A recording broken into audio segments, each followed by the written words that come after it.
Hello folks, what's crack-a-lackin'? Today we're gonna be checking out more Mr. Nightmare, because I know you guys like creepy videos, and you're weird, just like me, so don't take offense to it. Some might. Today we're gonna be checking out 3 disturbing true last day of school horror stories. Now, my last day of school wasn't even all that bad, you know, we got to take all the missing assignments in the collective, and just launch the papers in the air and watch it rain. And then I went home and ate food, I bet. I don't know, this ain't about me though, make sure to subscribe. Last day of school. No, last day of school was crazy. I was so happy to get out that school, bruh. Ain't nobody want to go back there. This was something that happened so long ago that a lot of details are a little blurry. It's not like it happened yesterday. I'll try my best to fill in smaller details that I don't fully remember with how I best remember things played out. Take your time. It was the last day of school. I was in the 4th grade. 4th grade was the last year in our elementary school where kids had to be picked up by their parents. 5th graders were allowed to walk home on their own. My mom would always be the one to pick me up. On the last day of school, my friend Dennis and I had a playdate planned to celebrate the last day of school. Dennis wasn't in my class this year, but we had been friends since kindergarten. He was in a different dismissal hallway from me. After school was over, we single file lined up and walked to the exit door at the end of the hall, where we waited outside by our teacher, Miss Blue. I waited for Dennis's dad to appear from the crowd of parents shuffling in and out of the parking lot next to the doors. Okay. Then I heard my name. Tommy, Tommy. I look over and see a man waving at me as he approached. He introduced himself as Dennis's uncle and said he was picking me up. I went over to Miss Blue and said I'm being picked up. She asked, "Where is he, sweetie?" And I pointed to Dennis's uncle who waved at Miss Blue. Miss Blue dismissed me and I went with the man. He not about to dive into a story time of him getting kidnapped, right? Well, we don't know who's even talking. He not about to get, he good, right? Like, he good? Let us know, because I know y'all be lying over here. To Dennis's uncle who waved at Miss Blue. Miss Blue dismissed me and I went with the man. He led us through the crowd and was a very quick and jittery talker. Like, he spoke fast and had a bit of a stutter. He was walking incredibly fast. It was almost hard to keep up with him with my backpack on. He explained to me that his brother, or Dennis's dad, was working later than expected, so he was driving me back. We got to his car, which was a dark red hatchback type car from what I remember, and it took me this long to acknowledge the giant elephant in the room. Where was Dennis? Why weren't we picking him up too? The man turned to look at me in the back seat and said that Dennis was already at his house. Dry, that's cat. I was shy around people I didn't know, especially adults, and I wasn't one to openly speak my mind if I was confused. But I was very confused. This was making less and less sense. The whole drive, the man kept yapping, telling stories of his days in elementary, asking me questions like what sports I played, what we're learning in class. If I had to guess, we were in the car for like 10 minutes, which honestly for our town where houses were right on top of each other, that was a while. My house was a 5-minute walk away from the school. Why you ain't walk your little ass home then? Well, if 5th graders technically had the privilege to do it, and this is a 4th grade graduate, sucks. That's a crazy shift though, because considering it's a 1 grade difference and the way this story's being pushed out, it's almost as if he getting kidnapped on the low. I'm kind of nervous. Like, what? Like, who is this man? Who is this beast? Like, this is why y'all can't. Stranger danger, and I learned that in 2nd grade, and that's not cap. I learned that in grade 2. So in grade 4, bitch, if I ain't never seen you a day of my life, I'm not hopping in no type of automobile. I don't even care if you're my mother's friend and she said to do so. I'm gonna call her ass and double check. Let the office call y'all parents and let y'all know what's going on, because this ain't right. My fault, but it's not right. Each other. That was a while. My house was a 5-minute walk away from the school. We were definitely in an area I wasn't familiar with when he parked the car in front of his house. Oh, hell no. His house looked pretty normal to me from what I remember. He led us inside and shut the door and locked it behind us. It was really, really dark inside the place, and I realized why. All the curtains were shut. It almost felt like it was nighttime in there, especially because the only source of light was a dim lamp in the corner of the room. For what? He then looked at me and smiled. I said, "Where's Dennis?" And he started acting really jittery and nervous seeming. He said something like, "Oh, I think he's downstairs playing video games. Give me a second. Wait here." He then disappeared into a nearby room, and I heard a door open and then footsteps descending into a basement. I know my heart was already racing. I knew I was in danger. I went to the door to quietly try to open. Mind you, y'all, this is a fourth grader's perspective. So imagine being in the fourth grade and you, as simple as your life could be, just assumed you were gonna get picked up and just go to a friend's house. It's the last day of school. Now you ended up in the back alley of the on the corner of your town that nobody want to even go to, and now you in his house, and this man's just. My fault. Some of y'all complain, talking about I'm pausing the video, but I'm making very correct points. Like, you can't get mad at me. This is my channel. Leave me alone. Was already racing. I knew I was in danger. I went to the door to quietly try to open it, but I couldn't. It had some kind of lock that must have needed a key for. I really started to panic now, yet I still probably held out a little bit of hope that Dennis would be coming up those stairs, but I knew the chances of that were slim. I regretted entering that house. I did the only thing I could think to do. I went to the kitchen and found a phone hung on the wall. I picked it off the receiver and dialed 911. The first thing I said when they answered was in a whisper, "Please come to this house, I've been kidnapped." They heard me, they acknowledged me, but I didn't say another word. I hid the phone under a towel in the corner of the room with 911 still on the line. I hurried back to where the man left me as I already heard his footsteps coming back upstairs. Then he called my name, saying, "Come down, Dennis is down here." No, he not. And there was a pause. He repeated my name, and when I didn't answer, he came up the stairs fully to look at me. He asked me if I was okay. I felt so sick, and I was so scared. I hated myself for walking into this situation and not being wiser. Oh my gosh. I asked in a very scared voice if I could leave, and I remember the change in his face. His fake, friendly smile disappeared as he realized that I was no longer falling for this. He walked closer to me in a gentle manner until he was close enough to grab my wrist aggressively, and he started pulling me towards the basement. I screamed and cried. Wow. Listen, you're not gonna have no grown ass man putting their hands on me like that. I don't care how old I am. Like, you would assume at that age, a child wouldn't necessarily conceptualize the fact that an adult who is not technically supervising them is trying to get them supervised, and that child just go along with the antics. If this narrator is letting us know that they got to the house and just felt something was off, even as a child, run! Like, I would've, hell no. You want to lock the door on me? I'm not finna play no games with no big. Let me chill, because hold on. Let me chill on the platform. I'm not gonna let an adult put their hands on me in that manner, and I don't know them from a grain of salt what I look like. But yeah, I'm so glad they called 911, because it's either that or my mama. And my mom really would have lost all sense of control. She would have, to get her child back? Absolutely. Come on, this is important. He walked closer to me in a gentle manner until he was close enough to grab my wrist aggressively, and he started pulling me towards the basement. This is horrible, bro. I screamed and cried, and he screamed at me, "I'll let you go if you stop and behave." So I listened. I went down the stairs, and halfway down, the door slammed shut behind me, and I heard it lock. I walked fully down the stairs to this empty, unfinished basement with a concrete floor and one singular support beam in the middle of the room. There was a depressing yellow glow in the room from one exposed light bulb hanging on the ceiling. If there was a place you'd imagine kidnapped children to go, this would be it. Yeah. I heard his heavy footsteps upstairs. You could hear everything in this house. I don't know what he was doing, but I heard him walking around for a while. Then he came to the basement door, opened it, and he called down asking if I'm hungry. I replied no. I didn't want him going into the kitchen seeing the missing phone. He shut the door and locked it again. I sat down there, waiting, with my heart in my throat, and then I heard it. The doorbell ringing 3 times from upstairs, followed by banging sounds, which were definitely the sounds of police banging on the door. Because listen, I'm not gonna lie, this feel like the plot of this movie called Black Phone. I'm not gonna spoil it, I'm not a channel of spoilers, but if people who are infiltrated within the horror franchise, if you guys know what I'm talking about, you know that little boy went through it, and this kind of mimics that. I just wanted to say that. My fault. Followed by banging sounds, which were definitely the sounds of police banging on the door. I would refrain from screaming until I heard the front door open, but I never heard the man's footsteps approach the door. The doorbell kept ringing and I kept hearing the bangs. This went on for some time, until I heard a really loud bang sound, and then multiple heavy footsteps and multiple screaming voices. I started screaming for help as loud as I could at the top of the stairs, banging on the door.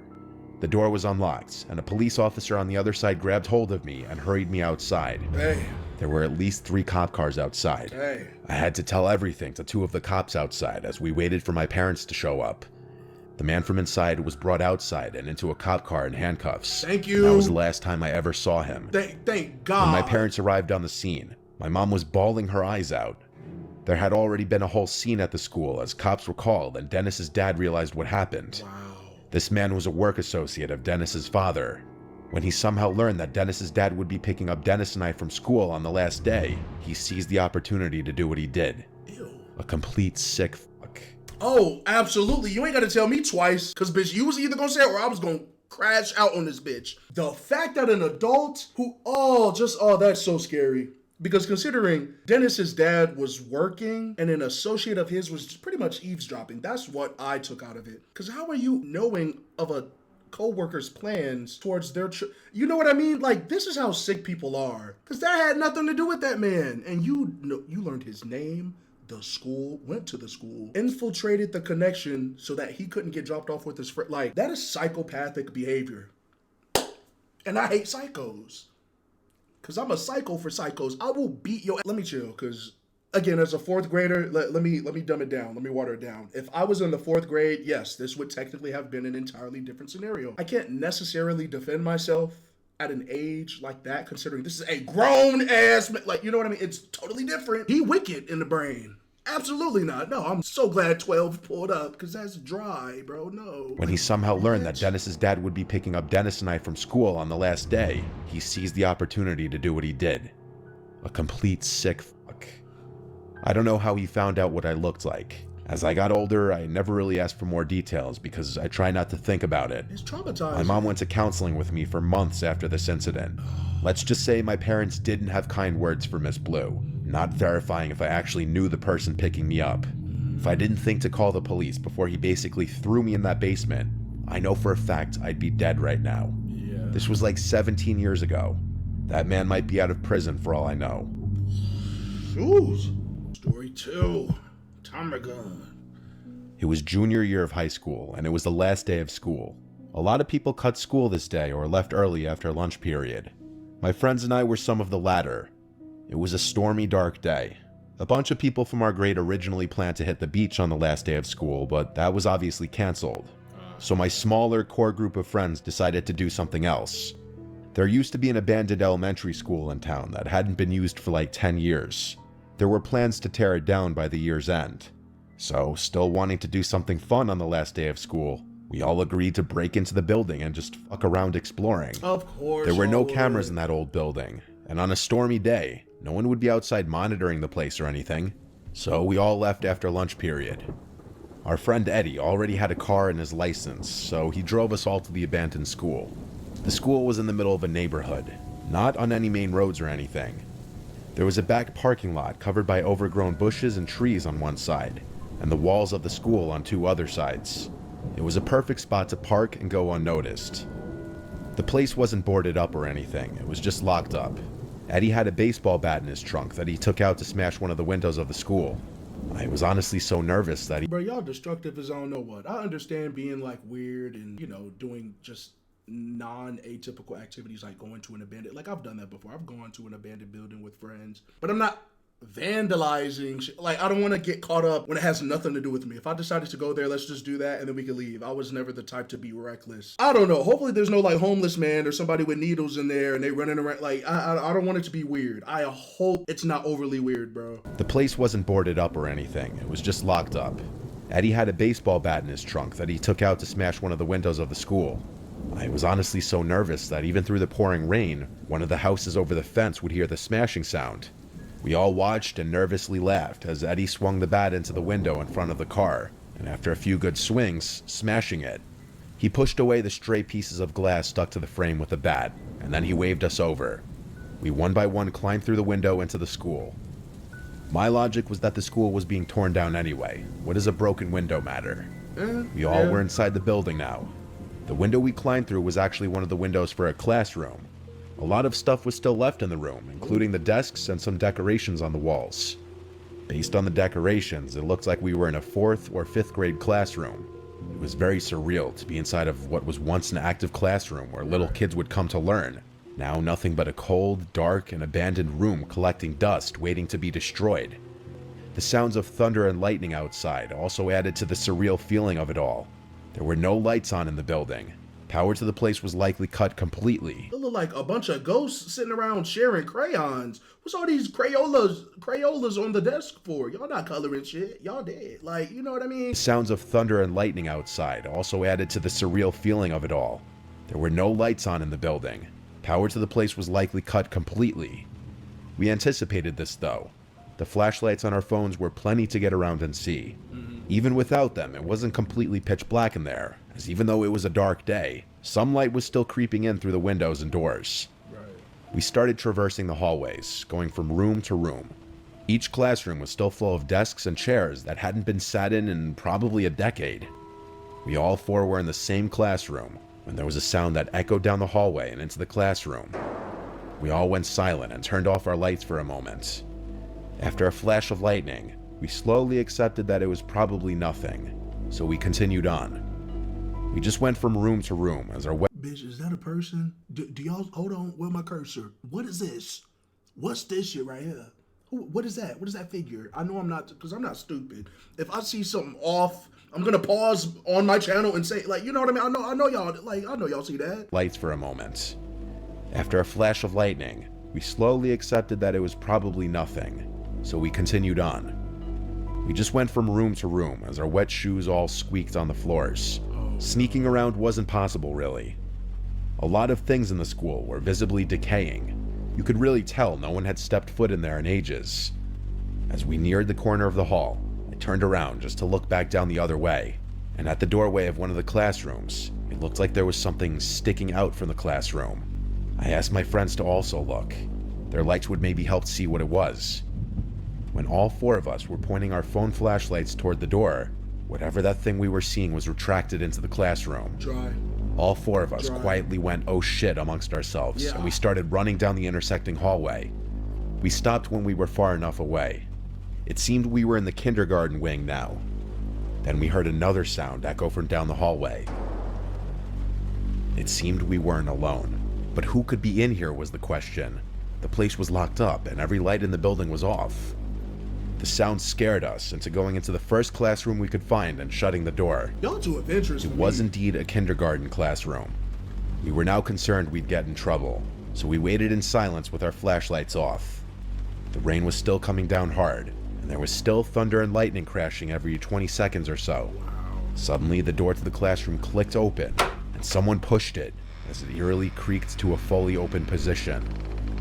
We didn't see anyone at the doorway though, and the hallway was almost pitch black. We all tried our best to stay quiet. And then, slowly, something appeared through the doorway. It was the shape of a head. We all saw it, and when there was another flash of lightning, we saw what it was. It was in fact someone's head, looking into the classroom directly at us. I started apologizing for all of us, saying we're leaving. The person at the doorway didn't move. They motionlessly and almost lifelessly just peered around the doorway in the classroom. But wait, let me be realistic. If y'all was big bad and bold enough to launch like bats and breaking windows, break your ass out of there. Here's one thing about it, especially if I'm with multiple people. I understand people take dire situations differently. Everyone's brain processes fight or flight differently, right? So if I'm with a group of people to where everyone's kind of startled, there's still more of us than whatever we feel we're fearing. Unless it was a ghost, can't help you. But if you're physically just seeing, you know what I mean? I don't know. Again, my thought process could be anywhere. I can obviously speak from experience of how much life I've lived now to say what I feel I would do in that situation. But being a junior, maybe 16, going on 17 in high school, and it's your last day of school, and I'm kind of doing, weird stuff like this, and I'm going to abandoned places with friends. This is typical. Around that age, I literally did this. So this is not new. I'm not like bashing it or nothing, but somebody gotta be bold and break y'all asses back out. Because I know I'm not gonna be the first one to step out into the hallway. Like I said, I'm soft, and I'll stand on it. I don't give no fuck. I ain't finna impress y'all, especially over the internet. You done lost your mind. It's time for them to go home. They motionlessly and almost lifelessly just peered around the doorway in the classroom. Eddie asked, "Do you work here?" No response. Eddie, shut up. Eddie had a fuck this moment clearly. He handed me the bat as he struggled to unlock one of the windows to slide it open just enough to crawl through. Okay, they doing the windows. He crawled out first, then my other two friends, and I was last. Before I crawled out, I I looked back one more time at the head at the doorway. You about to get caught. I crawled through as quickly as I could, fearing I'd hear the person run up behind me and grab my legs. Once I was out, I ran to catch up with my friends who were already booking it back to Eddie's car. We drove out of there in a hurry and never looked back.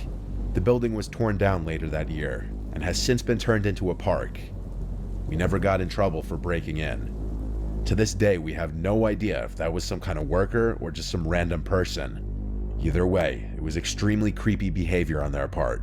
I'm not gonna lie though, this seems real because it has a it's not over the top. It seems like a very realistic encounter. If you're going somewhere abandoned, again, anybody could technically be in that facility. It could be homeless, drug addict, like anybody. Anybody technically, if it's abandoned, if they choose to go there, will have been there. So for those kids who have seen whatever they feel they saw and this story be told, it could be true. I don't know. Like, it could easily be true, right? But it could also be false. I don't know about this, the internet. Leave me alone.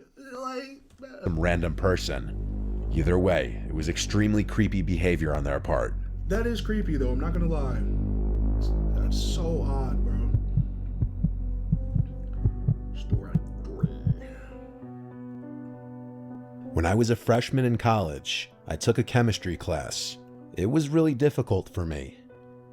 The tables were arranged in groups of 4. I sat at a middle table at the left side all the way to the end. Ooh, this looks Next to me was a guy named Zach. He was very awkward. He gave me Reddit moderator vibes. To describe his appearance, he was like 5'8", he was a little overweight, and he had a really ugly, patchy beard. Oh. But he knew his stuff in chemistry. I think he was just good in school overall. We started to talk in a pretty cordial way when he noticed I sucked in class, and I would ask him for help. He started offering to do my homework for me, and he even let me cheat off him on tests. He like it. I never got any kind of flirtatious vibes from Zach, Oh. but that might have been because he was just too awkward to flirt in person. He eventually asked for my number so that he could send me homework-related stuff. Obviously, I gave it to him. He was helping me out a ton and didn't give off any threatening vibes. He just seemed a little reclusive. Fast forward to the last day of class, and Zach did something completely unexpected. He asked me if I wanted to go on a date with him after class. I had no physical attraction to Zach in the slightest, and our personalities were complete opposites. But he did help me throughout the semester maintain an A, so I had to let him down super politely. Oh, but no, y'all know I have to pause it because listen, this is like imagine you're not into someone yet you've established a relationship to where because obviously, yeah, she just want them answers. I said in a few videos back, I cheated in trigonometry class. That's not cap. We didn't like each other. Give me them answers. Let me, bro, I just wanted the answers. So I get it. If he's gonna be weird, hopefully this isn't the guy who's leading this story to where he's the one doing some weird stuff, Physical attraction to Zach in the slightest, and our personalities were complete opposites. But he did help me throughout the semester maintain an A, so I had to let him down super politely. I lied and told him I'm going away to Miami for the next couple of weeks and won't be around. He right away responded, "What about when you get back?" Oh. I felt like 2 weeks was long enough of a gap in seeing each other where he would probably lose interest. So I said, "Yeah, I could be around," or something like that. He responded with a really cringy, "Cool," as he nodded his head in response. From here till the end of class that day was really awkward for me. After class, I left straight for my car and drove right home. I was a commuter, not a dormer, so after the last day of class was over, that was it. It was Thursday, and my other friends who went to the same school wanted to go out that night, so we hit town that night, and at some point, I got a text from Zach. He asked, "When are you going to Miami?" I told my friends all about Zach while we were drunk, how he got me an A, but now he wanted a date. My friends joked that I should just go on the date with him to be nice. Of course. I joked back sarcastically, "Yeah, for sure." I told myself I'd respond to it later, but I was drunk and completely forgot to. The next day, I woke up to 2 follow-up texts, one with question marks, and then the next one, "You're going to ignore me now that you don't need me anymore, right?" Oh, bitch. I hate it. It's never that deep. Listen, I know he's odd, right?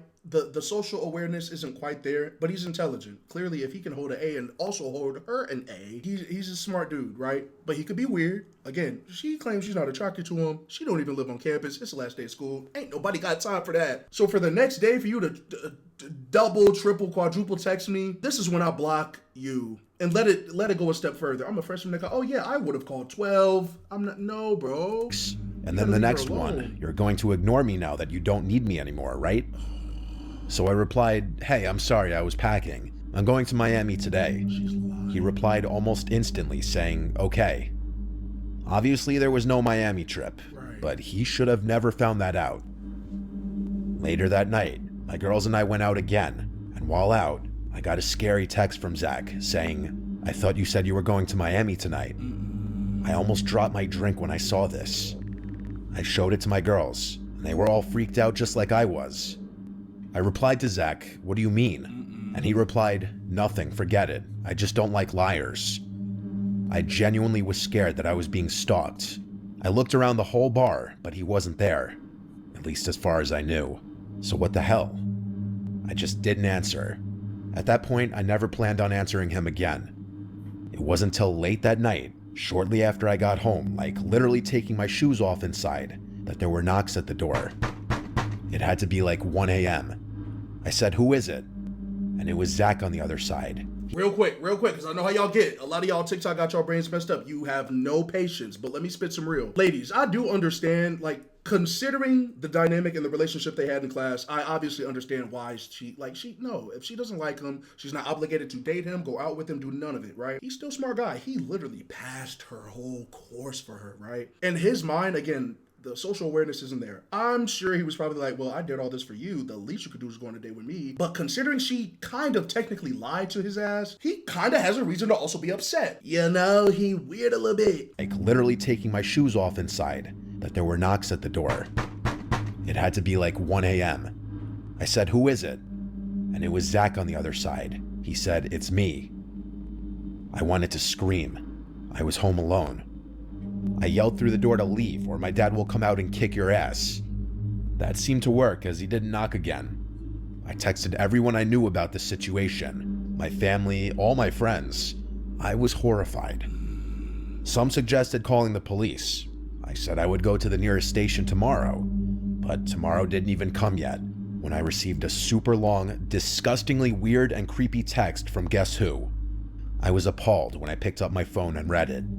This is what it said. I'm feeling a lot of emotions right now after being used by someone for months and then lied to, and hurt and anger are two of them. I thought from the start of the semester in chemistry class that our chemistry was through the roof. No pun intended. I must say, I am hurt that you would make up something as elaborate as a 2-week-long Miami trip just to avoid going out with me. Even after I stuck my neck out for you all semester and risked my own academic standing. I definitely have noticed the way you looked at me sometimes in class, and I can't pretend there wasn't a hint of interest there. All I'm asking for at this point is for one date. That's it. I'm not asking your hand at marriage, though I surely would be quite an ideal husband to have if I do say so. Bro, I can't. He's technically not wrong. That's the craziest part. I'm not gonna lie. I have to play devil's advocate, and I forever will do so because there's always two sides to the story, no matter who you believe is wrong. So far, with me reading this, he technically has every right to feel this way, bro. Because she lied about the trip. She did. She was not even interested in his ass. But was stringing him along. Well, I don't know if she was stringing him along per se. But dude literally helped her the entire semester. Got her an A, bro. And I don't know, from what I heard so far, this doesn't seem too disgusting of a message. But it is very odd that he... Bro, I can't, bro. My fault. It's just like, I'm getting headaches. Asking your hand at marriage, though I surely would be quite an ideal husband to have if I do say so myself. I'm going to give you the benefit of the doubt that you needed more time to think over the prospect of going on a date with me. I know how much I have to offer, much more than these losers all over campus. Here you go. If you want, I can come back to your house and we could talk about it in person. I am only making this offer once. I'm just very crushed to feel like I wasted so much this semester for nothing in return. Yours truly, Zach. That's okay. I sent this to everyone. I didn't care that it was 3 a.m. I called my dad until he picked up, and I told him how scared I was.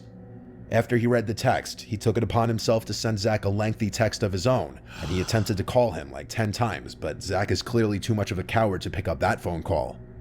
I also went to the police station the next day with the text saying I wanted to press charges, and one of the people working there said that Zach would be contacted. Zach never picked up any of the calls from the police who were trying to get him to come in for questioning, nor did he answer any of their text messages. Zach completely disappeared. I never heard from him again. Between the police contacting him and my dad's pretty scary texts and voicemails, that basement-dwelling creep probably was shitting himself. Luckily, I never saw him on campus again, or dwelling creep probably was shitting himself. Luckily, I never saw him on campus again or anything like that. But I can say, I know what it's like to deal with an actual stalker. Okay, hold on. I'm not gonna lie, this last story kind of got me in a little...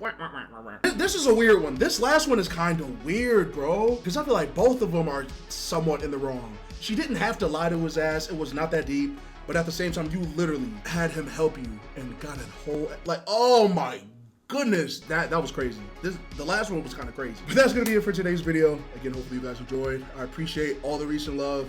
Again, this is my second channel, so stuff's starting to pick up. So I'll post more. But until my next video, I will see you all really soon. Peace out.